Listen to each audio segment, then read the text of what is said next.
I hope you all are well and safe at home. And here in CA today we'll start chapter 5, cascading style sheets. Okay, so I'll give you textbook explanation.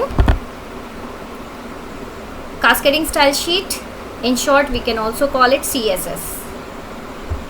So here we'll study the introduction, then static versus dynamic pages, what is DHTML, then what is CSS, cascading style sheet, linking external style sheet .css file with the web page, using multiple types of style sheets together, and identification and grouping of the elements, and CSS elements and the property. Okay. Few topics we'll study today. So first of all, introductions. We know very well about HTML. Okay, we have learned lots of tags in it and its capability to design the web pages. I hope you are also able to design web pages now. So for the design of web pages, HTML is not the only technology you can fall back upon. So in fact HTML is like a base. Okay, if we have to design the web page, you need to learn HTML, and on which many web based technology can be incorporated to create better looking enriched web pages. Okay, it is not only HTML that is responsible for a good looking web page. There are so many things that we can include in HTML page, and we can make it more effective and so on. So DHTML is one of such thing. Okay, dynamic HTML. Here we can link few things in HTML web pages so that we can create a nice interactive website.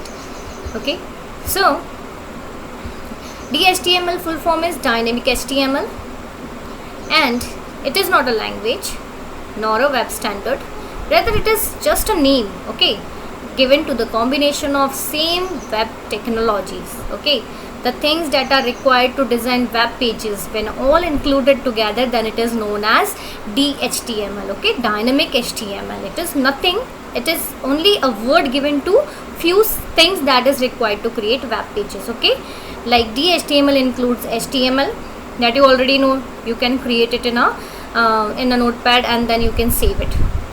Then there is a JavaScript. We can create JavaScript code inside HTML only, inside the head tag.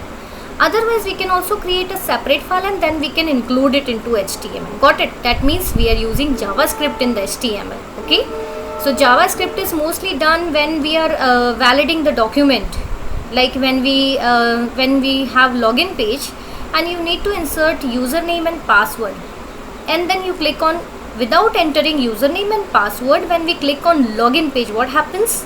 It will give you the error that username cannot be blank and password cannot be blank. Or sometimes if you have written username but your password is wrong, then a message comes that you have entered a wrong password. Then how it is checked? It is done with the message can be displayed with the help of JavaScript. Okay, and that is why it is done for validation purpose. Okay, then there is a DOM, document object model, and CSS. So here we will study about CSS, cascading style sheet. That means in HTML you have seen, if we have to design something, we have to write it inside the tag. If we want to separate the design from HTML, then we can use CSS. Got it? So when you will do it practically, you will understand it well. So this chapter is going to introduce you to the term of DHTML and what it is all about, and a good discussion on cascading style sheets. So in order to understand and appreciate DHTML, it is important to understand the difference between static and dynamic web pages. So let's start with this discussion. Okay, a website or individual web page can be static or dynamic. Okay, so a static website contains information that does not change. Got it? It will remain same all the time. Whatever we have written in HTML pages, everyone will be able to see it and it will not be changed. Okay, if we have to change it, then we will have to make changes in HTML page only. It remains the same or static for every viewer of the site. Okay, it will be same for everyone. Okay, like if you have created the website that you have created, and if you are showing it to different people, then what will happen? Content will remain same. Now then, dynamic website. Now you might have seen, if we take example of Facebook, then what happens when I am using Facebook? The page is bit different. When you are using Facebook, your page is also different. Millions of users are using Facebook, and you might have seen that every user will get to see the different content of the Facebook. Okay, so that is dynamic website. Okay, so a dynamic website on other hand contains information that changes depending on the viewer of the site.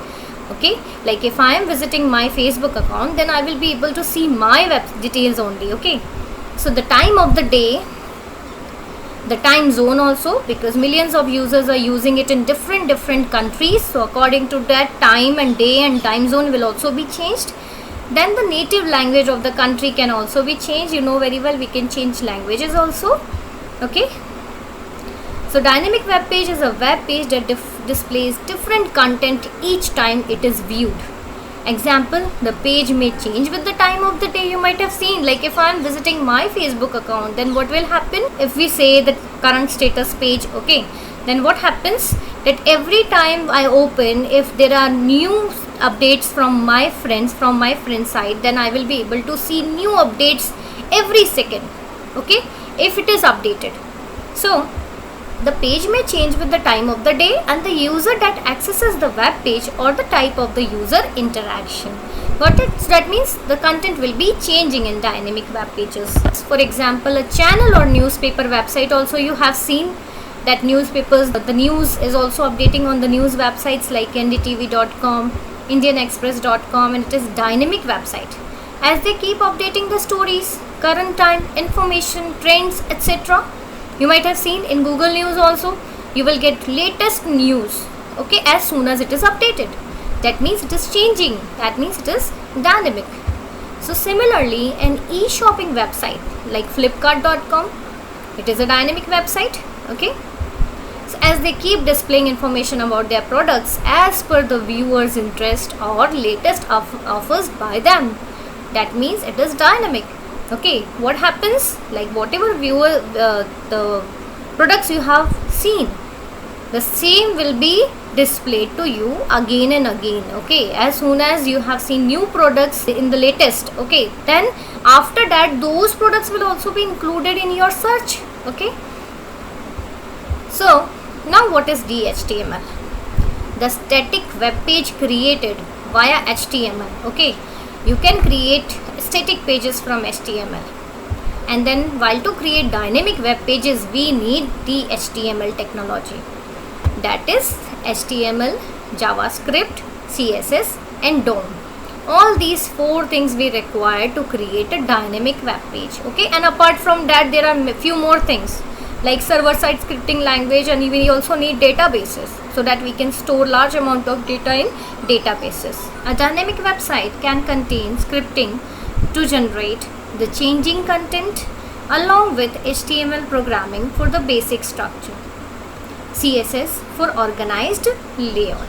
Got it? So dynamic website help us to change the content accordingly, and here we can use HTML and CSS and many other things we can add in it to make it dynamic. Okay, so here DHTML stands for dynamic HTML.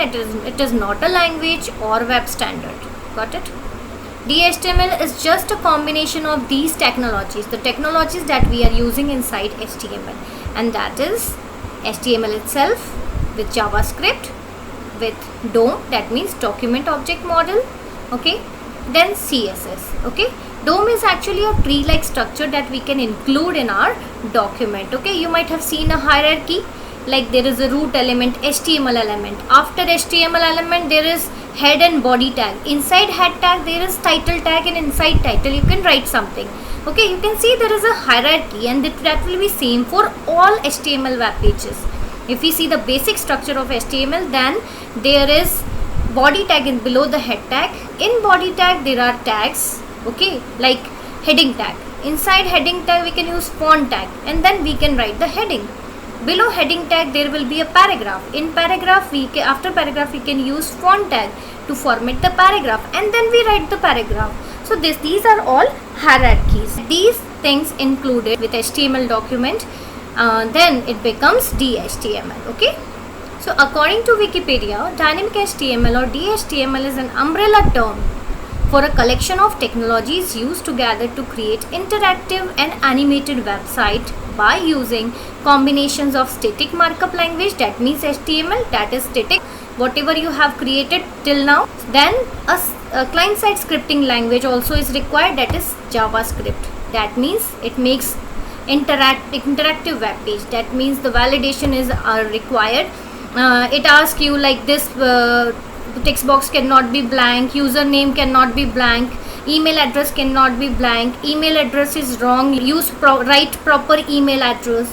Then after that it asks you while writing password, like this password cannot be set strong password. Then it will remind you about creating strong password by using capital letters, small letter, then symbols, numbers, etc. So that means the page is interacting with you. Okay, so this way interactive website can be created using JavaScript. Then a presentation definition language, that means CSS is there for designing purpose. Okay, so in CSS we will separate the design from HTML document. What happens in document right now, whatever document you have prepared, you can see that there itself you are using designing. Okay, but here in CSS we will simply separate the designing part from HTML, so that we can use exact logic in the HTML web page that we want for our website. Okay, and we can also use document object model. So let's see the characteristics of the HTML. Animations of elements, okay, can be there. Then mouse rollover effect we can give. Pop-up menus can be generated. Search facilities, comments, input feedback forms, customized information.